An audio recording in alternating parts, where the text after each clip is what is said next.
My wife has been peeking at me from around corners and behind furniture. It's gone from weird to terrifying. My wife, Lynn, and I have been together for 6 years and married for 11 months. Our entire history together has been very normal, and never once have I noticed any weird behaviors or red flags. I can't stress enough how out of character this whole thing is for her. Lynn is very kind, intelligent, and thoughtful. She's always been the no-nonsense type of person. Being childish or trying to scare me is not something she'd normally do. She doesn't even like watching horror movies. When we first started dating, she agreed to watch The Shining with me because she knew how much I loved horror. She was so scared that she didn't even make it through half of the movie before we had to turn it off. She isn't into anything creepy and has never been into pranks. It's just not her cup of tea, and that's fine. But that's what was so strange about this. It's just so unlike her. I should also add that she never had any mental health issues, and as far as I'm aware, it doesn't run in her family. I know some people are able to hide their mental health problems, but in the 6 years we've been together, I think I'd have seen some sort of sign. 2 months ago, I was in the kitchen making myself some coffee before work.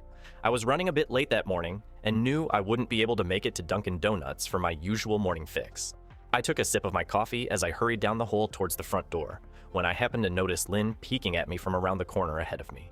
I could only see her eyes and a strand of her long dark hair hanging against the wall. The rest of her body was concealed behind the corner. I nearly spilled my coffee when I saw her. I did burn the shit out of my lips. "Jeez, Lynn," I said, wiping a few drops of coffee from my pants. "You scared the shit out of me." She immediately popped out of view like a little kid that had been caught. I heard her scurry off towards the living room, and by the time I got to the front door, she was out of sight. It was really weird, and just totally out of character for her, like I said. But I also found it kind of funny that she was being more playful and a little less serious. I shouted that I loved her and called her a weirdo. As I shut the door behind me, I heard her laughing. Her behavior was a bit odd, but it certainly wasn't something to call a priest over. I forgot about it by lunch, and by the time I got home, she was her normal self. I didn't bring it up, and neither did she, and life went on. The next incident happened 3 days later. It was around 2 a.m., and I had woken up to get a drink.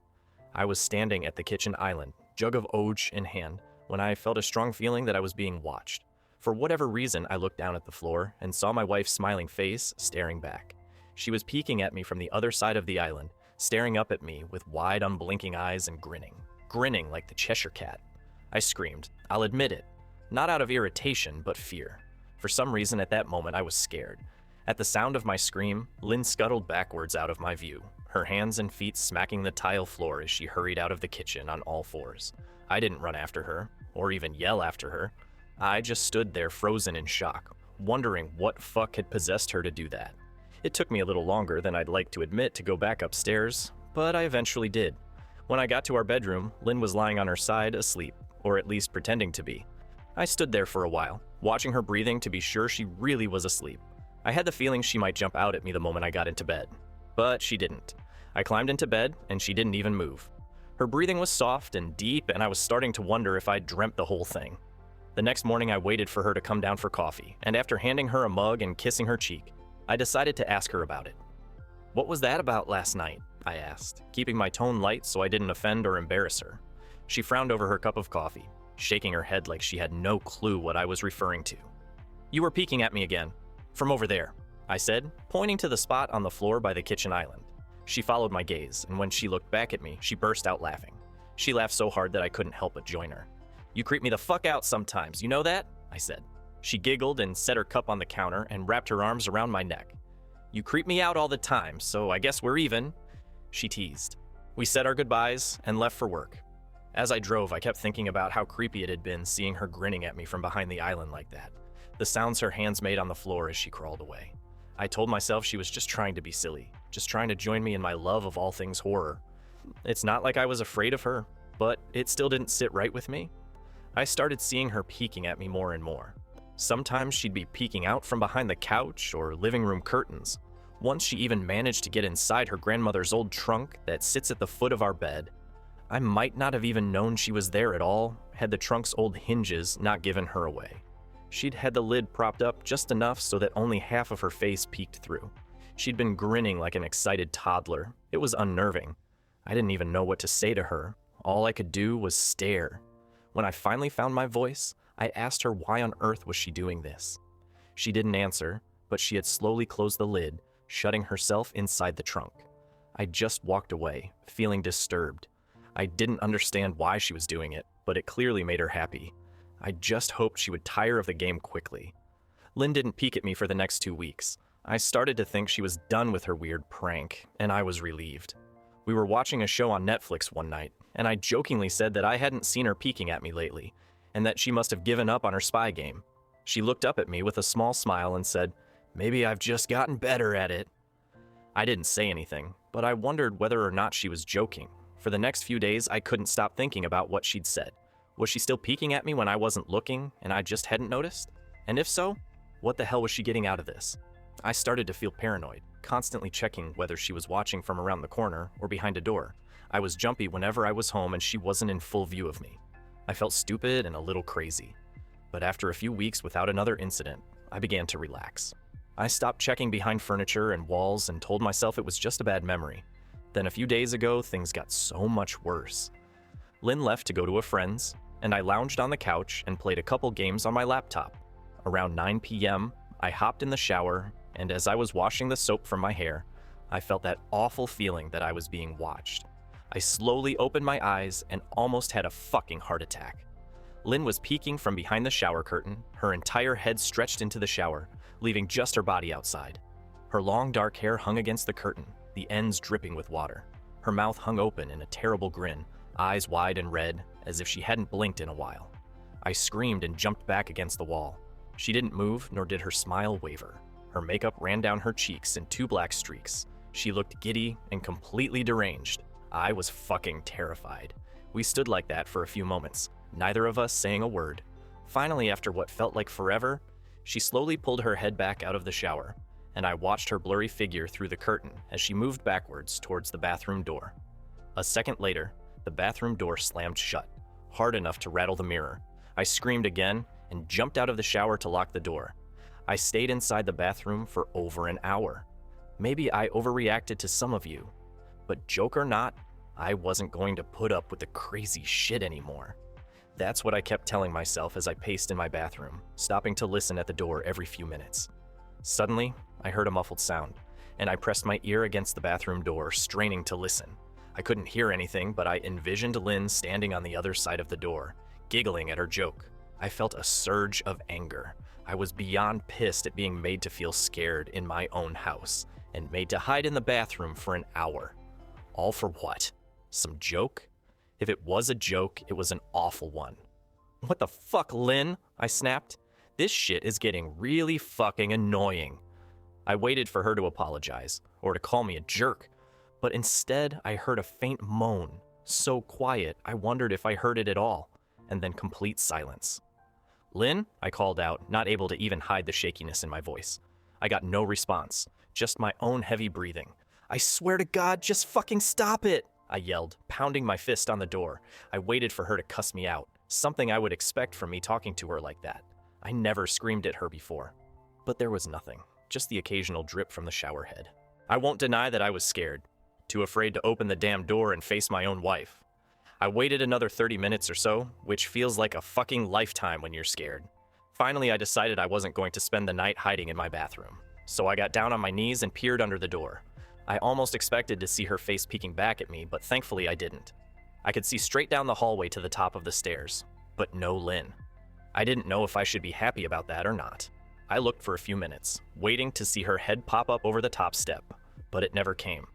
I stood up, my hand hovering over the door, and mentally prepared myself to open it.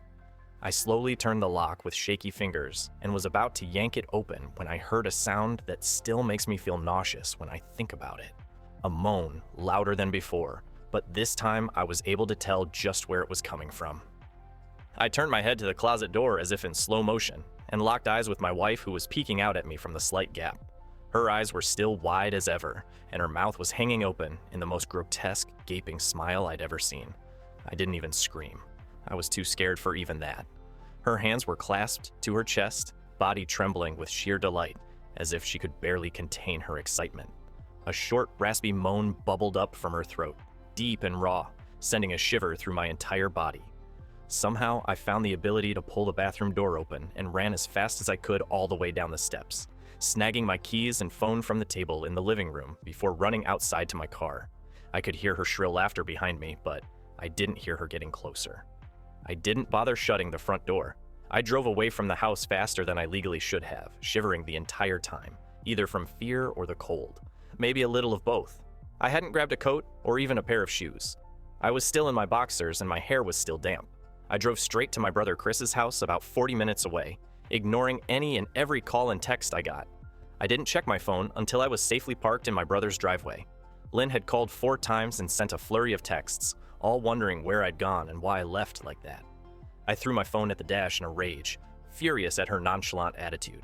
My brother and his wife were surprised to see me, especially dressed in just a pair of boxers, but told me to stay as long as I needed. Chris lent me some clothes and asked me what happened. I told him Lynn and I had a fight, but didn't get into the details. I didn't want him to think I was overreacting, leaving my wife over a prank, even if it was a strange one. I mean, hadn't I encouraged her for years to lighten up instead of being so serious all the time? I had wanted her to relax and loosen up, but this was definitely not what I'd had in mind. I tried to sleep on their sofa, but my brain wouldn't let me sleep. Every time I closed my eyes, I saw Lynn's face staring at me from inside the closet. Knowing she'd been in there with me the entire time made my skin crawl. She'd never left the fucking bathroom at all. Instead, she slipped inside the closet and slammed the bathroom door shut to fool me. The mere thought of going back home gave me anxiety. I tossed and turned, unable to sleep. Chris ended up giving me a sleeping pill so I was able to get a little rest. My sleep was filled with terrible dreams, all of Lynn's smiling face. I woke up just as the sun started to rise. My sore body ached from the sofa, and I felt drained. I knew I'd have to call Lynn at some point, but I didn't know what to say to her. I wouldn't be going home unless she gave me her word she'd never do any more creepy shit. I just wanted my wife back. Her normal, serious self never looked so good to me. I was contemplating calling her and telling her that when that familiar feeling came over me. I was being watched. I was staring at the ceiling, my heart in my throat. I didn't want to look away, but the longer I ignored the feeling, the worse it got. My eyes drifted away from the ceiling almost on their own. Her face was pressed up against the window beside the couch, staring down at me with that same gaping smile. Drool dribbled down her lips, leaving 2 long streaks down the glass. I didn't know how long she'd been there, but something told me she'd been there quite a while, possibly all night. I didn't bother screaming, though I was afraid anger trumped any fear I felt at that moment. I jumped up from the couch and pounded my palm against the glass. "Lynn, are you crazy? What the hell's wrong with you? Just go home," I shouted. "Now!" She didn't move, and her ghastly expression never changed. If anything, her smile only grew, as if she had never been more elated. I could hear Chris and his wife moving around upstairs. As if Lynn could hear them from her place outside, her head twitched slightly in their direction, and she began to close her mouth slowly. Chris called my name from upstairs, obviously concerned. I turned to see him and his wife, Rebecca, hurrying down the steps. When I turned back to the window, Lynn was gone. The only sign she'd been there at all was the 2 streaks of drool still dripping down the glass. I tried explaining to Chris and Rebecca about waking up to see Lynn watching me through their window. They were skeptical. Who wouldn't be? Chris and I went outside to the spot in front of the window, but there were no footprints in the dirt, just a slight indent. Animal, probably, Chris guessed, and I didn't argue. He and Rebecca assumed I dreamt the entire episode, but they didn't understand, and I was too tired to explain it to them. I called out of work that day and turned my cell off. I didn't want to face Lynn. Just talking to her was too much for me at that point. I really started to believe something was irreversibly wrong with her, that no matter what promises she made, we'd never be the same again. The thought saddened me to my core. I cried most of the morning. By noon, I figured I was ready to confront her, give her one last chance to explain herself. I could at least give her that after 6 years, I told myself. I turned my phone on and saw the dozens of texts she'd sent, all from a seemingly concerned wife. "Can we talk? I love you. Please call me. I'm really worried. Can you answer? Just come home." And more of the same, all texts telling me she loved me and she wanted me home. How worried she was. Not a damn one addressing the crazy shit she pulled, like she hadn't been acting like a character from a Stephen King book. Even her texts were different. She normally texted novels just to tell me to pick up a loaf of bread. You'd think she'd have more to say to me after her bizarre shenanigans. I know it probably seems childish to some of you who are miles away from this situation. But if you saw the way Lynn had looked at me, how she scampered away on all fours like some wild animal, grinning at me from inside the closet like a lunatic, then I think you'd find my reaction was warranted. I ended up staying with Chris and Rebecca for another night. I didn't wake up yesterday until afternoon, and thankfully, I didn't see Lynn's face watching me through the window. I don't want to pry because it's not my place, but is this fight something that can be mended? Rebecca asked. She'd made us both a sandwich for lunch, and I knew she wanted to breach the subject without seeming to be nosy. I don't know, she's like a different person, I said, choosing my words carefully. I still wasn't ready for her or Chris to know the full extent of the batshit craziness I had been dealing with. People change, Ben, but she's still the same woman you married. Maybe you both just need to talk through your issues. Whatever's going on, I'm sure it can be fixed, she said, ever the peacemaker. I think it's beyond that now. I don't think talking would help. I just don't trust her, I said. The words stung in my heart. I missed and loved my wife. But how could I live with someone like that? Living in constant fear didn't sound too appealing. Lynn loves you. She has to be absolutely crushed, she said. I don't know about that, I said. Well, she certainly seemed like it to me. I've never seen her so upset. Very much unlike the Lynn I know, Rebecca said, shaking her head sadly. It took a full minute for her words to really sink in, and when they did, I felt dread worming its way through my skin. Wait, what do you mean? You saw her? You saw Lynn? I asked, my mouth suddenly dry. Rebecca nodded casually, as if that fact wasn't nightmare fuel. Maybe for her, it wasn't. She stopped by this morning just after Chris left for work, she said, cleaning the plates from the table. I didn't see her car, though. Maybe she took an Uber or something. Beck, what did she say? Did she come inside? I asked, sweat starting to break out on my forehead. I began looking around, examining corners as though a predator lurked behind them. Number. She just asked if you were awake yet, and I said that you weren't. I asked if she wanted me to wake you, but she said no. Just said to let you sleep, she said as she washed the dishes. That's all? She didn't say anything else? I asked. Number. She looked awful, though, like she hadn't slept in days. I think you should call her. I got up from the table and thanked Rebecca for lunch. I felt a little bit better at the knowledge that at least she hadn't come inside. Still, I needed to double check that the doors were locked. What had she meant? I assumed she'd been referring to medical professionals, but maybe she was referring to someone else, someone that she didn't, for some reason, feel comfortable saying directly. Or maybe I was just desperate. I waited for Chris to get home, and after a very long and exhausting conversation with him and Rebecca, I convinced them that Lynn truly needed psychiatric help. I didn't tell them everything. I wasn't prepared to go into it yet, but I told them about our last encounter. How she'd hidden in the bathroom, peeking at me from the closet. They were obviously shocked, but thankfully they believed me. They too just wanted to help her. Still, they didn't think it was all that serious. Weird. Maybe, but not dangerous. They just kept saying that Lynn had to be playing some kind of weird joke. Maybe for YouTube? Rebecca offered, if only half-heartedly. Chris didn't think we should involve the police just yet. He offered instead to go with me, and I readily accepted. He reasoned that calmly talking to her, trying to coax her into going willingly, was the best recourse. I agreed to do it his way. At least I wouldn't be going into that house alone. We drove over this morning just after breakfast. There was no way I was going at night. When we pulled into the driveway, my stomach began doing somersaults. Her car wasn't there, but I still didn't let my guard down. The front door was ajar, and for a split second, I thought we'd see her eyes staring through the gap. I was shaking and starting to sweat. Chris, however, was fine. He waited for me to open the door, his hands in his pockets like he was going on a fucking stroll through the park. I envied his ignorance. I pushed the door open and was immediately hit with the stench of rot. Chris smelled it too, and he walked in the house behind me with his nose scrunched up. What do you guys use to clean the floors around here? Shit, Chris mumbled. Shut up, I said, my eyes darting around for any signs of Lynn. The house was deadly quiet and dark despite being 10 in the morning. All the curtains were closed up tight, refusing to allow any sunlight inside. If I hadn't left it just 2 days prior, I'd have thought the house to be abandoned. We moved through each room, carefully checking any place that she might hide, occasionally calling her name. Why the fuck are you looking under the couch? Chris asked eventually. Aren't we looking for your wife? He was looking at me like I was a moron. "Let's just go upstairs," I whispered. He shook his head but followed me up the stairs to check the bathroom and spare bedroom. On the way up, my shoes crunched over pieces of glass that looked to be littered over a few of the steps.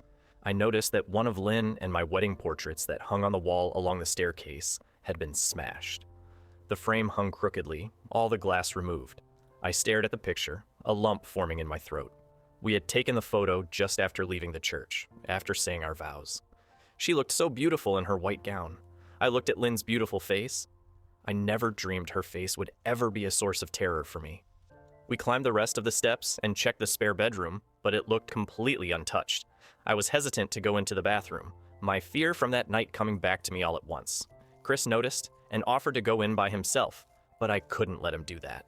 So we walked in together, checking the closet and the shower. The bathroom looked as if it hadn't been touched since the night I left. "I don't think she's here, Ben. Why don't you pack some clothes and we'll try coming back tomorrow or something?" Chris said. I nodded and went into our bedroom and shoved some clothes into a duffel bag. When I checked inside our closet, I came across the source of the smell and gagged. Chris took one look and lost all color in his face. He had to go stand by the stairs to get away from the sight and smell. I gazed down in shock at what lay inside my bedroom closet. Soaking into the rug were at least a dozen eyeballs, all carefully laid out in pairs. Some were as large as a quarter, while others were as tiny as a marble. I stared down at the eyes she'd collected from small animals, and I wondered how she'd gotten them, and shuddered at the thought. Man, I thought I had it bad with Becca's shoe addiction. But fuck me.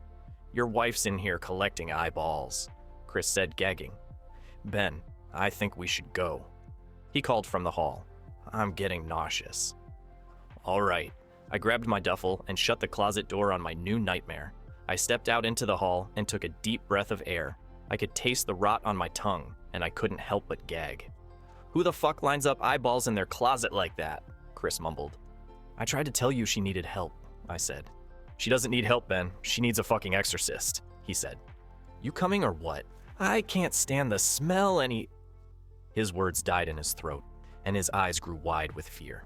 I didn't ask him why. I could feel it. Someone was watching me, and I didn't think it was the eyes in the closet. I turned around, my eyes slowly scanning the bedroom. Christ, I whispered, as I finally saw what we'd missed. Under the bed, curled on her side, watching us with the excitement of a kid on Christmas morning, was my wife. She held her hands together just under her chin, and they were shaking eagerly. Now that she knew she'd been found, I could hear the quiet noises she was making.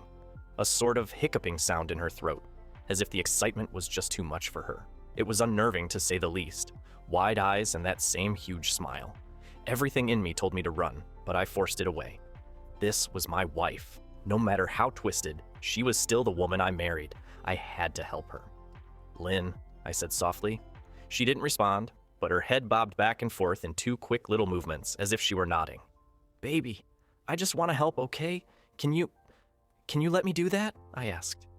I had taken a single step forward, approaching her like some kind of dangerous animal. I love you, Lynn, I said softly, taking another step closer.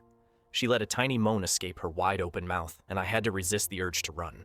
Her shoulders were starting to quiver, and her eyes grew as large as saucers. I crouched down so I could see her better, and immediately saw the blood. Her hands were covered in it. They trembled more the closer I got, as if she was barely able to contain herself. Lynn, are you hurt? You're bleeding, I said. She bobbed her head again, her bloody fingers moving up and down as if playing an invisible piano. They occasionally grazed her chin, leaving smears of blood on her skin. I wanted to recoil in disgust. The smell that was coming off of her was revolting. I could feel the vomit trying to climb up my throat. Her lips were dry and stretched thin, blood seeping between the cracks. I knew she wouldn't come out on her own, but I didn't want to leave her in the state she was in. I scooted closer and reached out to her. The excited hiccuping sounds got louder, and her hands shook, fingers flexing. It was then that I could see the blood oozing from in between her fingers. Oh my God, Lynn, you're bleeding, I said. Instinctively, I reached out to take her hand, but before I could even touch her, her hand sprang out towards me. A sharp pain shot through my arm, and I fell back on my ass. My arm burned, and I could see the blood dripping down onto the carpet. I looked back at her in shock and saw her grinning madly, her fingers clutching a large shard of glass. You all right in there? Chris asked from behind me. I turned my head slightly and nodded to him, cradling my arm to my chest. When I turned back to face Lynn, I saw that her focus had shifted. She wasn't looking at me anymore, and she wasn't smiling anymore either. She was staring past me, her eyes glaring at Chris the way a hungry lion might stare at an antelope. Her mouth was still hanging open, but it was twisted into a snarl. I got to my feet and began walking backwards down the hall, afraid to take my eyes off her. "Are you bleeding?" Chris asked. The moment the words left his mouth, Lynn started fast scooting out from under the bed, the glass shard still in her fist. "Chris, run! Go!" I yelled. He must have been too afraid to move because a second later, I felt my back bumping into him. He was still standing at the top of the stairs, staring at the horror that was my wife.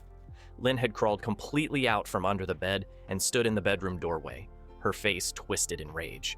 Her whole body was visibly tense. Blood ran down her fingers and onto the floor. "Jesus, Lynn," Chris said. "You, playing hide and seek?" I reached back and pushed him towards the steps. "Move your ass, Chris," I said as quietly but firmly as I could.